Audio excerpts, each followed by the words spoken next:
राजेश पाटील. धन्यवाद अध्यक्ष महोदय. महाराष्ट्रामध्ये आदिवासी विभागामार्फत अनेक आश्रमशाळा अनुदानित आणि आश्रमशाळा सुरू आहेत, अनेक वसतिगृह सुरू आहेत.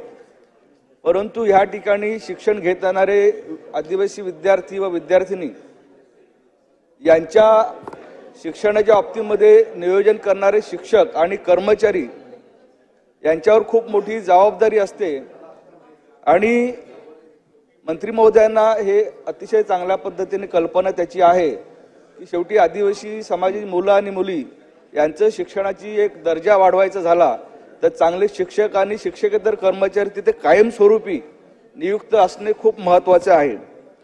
मंत्री महोदयांनी अतिशय स्पष्टपणे इथे सांगितलेलं आहे की नव्यानेच आपण JNM तिथे पद नियुक्त करणार आहोत, शिक्षकांची भरती प्रक्रिया आपण राबवणार आहेत. परंतु त्याच्या पलीकडे मला एक त्यांच्या लक्षात आणून द्यायचं आहे की जो कर्मचारी ते काम करतो रोजंदारीवर त्याच्या बाबतीमध्ये अजून कुठलाही शासन निर्णय घेताना दिसत नाही. अनेक कर्मचारी आहेत ते रोजंदारीवर काम करतात आणि गेली 5 वर्ष 6 वर्ष असं त्या पद्धतीने करतात आणि खास करून ही आदिवासी समाजाचीच मुलं जास्त मोठ्या प्रमाणामध्ये आहेत. तर माझं मंत्री महोदयांना प्रश्न आहे की जे काही रोजंदारीवर काम करणारे जे कर्मचारी आहेत यांना तात्काळ तुम्ही परमनंट करणार का? प्रश्न क्रमांक 1. दुसरं असं की आजची जर जागरूकता बघितली तर आदिवासी समाजामध्ये मुलींच्या शिक्षण घेण्याचं प्रमाण वाढलेलं आहे, परंतु त्या अनुषंगाने प्रवेश क्षमता ही अतिशय कमी आहे. ज्या ठिकाणी 10वी पर्यंत शाळा आहे ते 11वीचे वर्ग तात्काळ सुरू करणं आवश्यक आहे.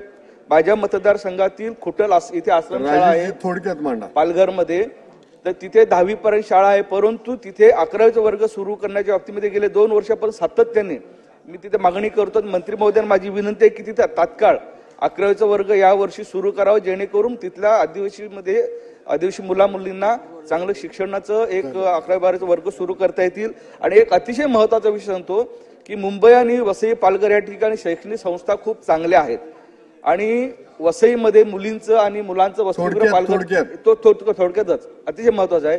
ते संपूर्ण महाराष्ट्रातली मुलं तिथे वसतिगृहामध्ये शिक्षण घेण्यासाठी येतात कारण ऑनलाईन प्रक्रिया आहे.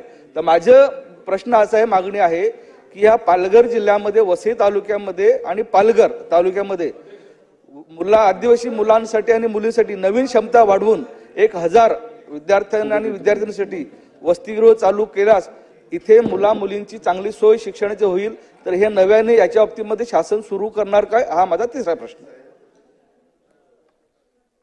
सन्माननीय अध्यक्ष महोदय, सन्माननीय राजेश पाटीलजींनी जो प्रश्न विचारला त्याच्यामध्ये प्रामुख्यानं त्यांनी जर त्या ठिकाणी जागा उपलब्ध करून दिल्या तर त्या ठिकाणी निश्चितपणानं हॉस्टेल्स आपल्याला सुरू करता येतील. कारण त्या भागामध्ये जागा आपण शोधतोय, जागा मिळाल्या नाही म्हणून त्या ठिकाणी आपण त्या पद्धतीने देऊ शकलो नाही. दुसरं आपण सांगितलं की मोठ्या प्रमाणामध्ये मुलं 10वी पास झाले, 11वीचं मी सन्माननीय सदस्यांच्या प्रश्नाला उत्तर देताना सांगितलं आहे की आपण शासकीय आश्रमशाळा आणि अनुदानित आश्रमशाळा ज्या आश्रमशाळांमध्ये कमीत कमी 30 पोरं आहेत त्या ठिकाणी आपण हे तुकडी वाढ देण्याचा आपण प्रयत्न करतोय. सुरुवातीला आम्ही असं ठरवलं होतं की 40 ज्या ठिकाणी मुलं आहेत त्यांना आपण तुकडी वाढ देऊ, तशा पद्धतीच्या 44 तुकड्यांना वाढ दिले. त्याचे आदेश मी आता आचारसंहिता संपली का त्याचे आदेश काढतोय त्यांना तुकडी वाढ देण्याचा. आणि त्याचबरोबर तिसरा प्रश्न आपण जे म्हटलात की मुलं हे रोजंदारीवर जी मुलं आहेत ते मोठ्या प्रमाणामध्ये न्यायालयात गेली होती आणि माननीय न्यायालयाने काही आदेश दिले की ज्यांना 10 वर्ष झाले त्यांना आपण त्यांना रेग्युलराइज करा, नियमित करा. त्या पद्धतीचं आपण ते नियमित केलेले आहे. आणि बाकीचे जे उर्वरित आहे त्यांच्या बाबतीमध्ये सुद्धा शासन विचार करत आहे.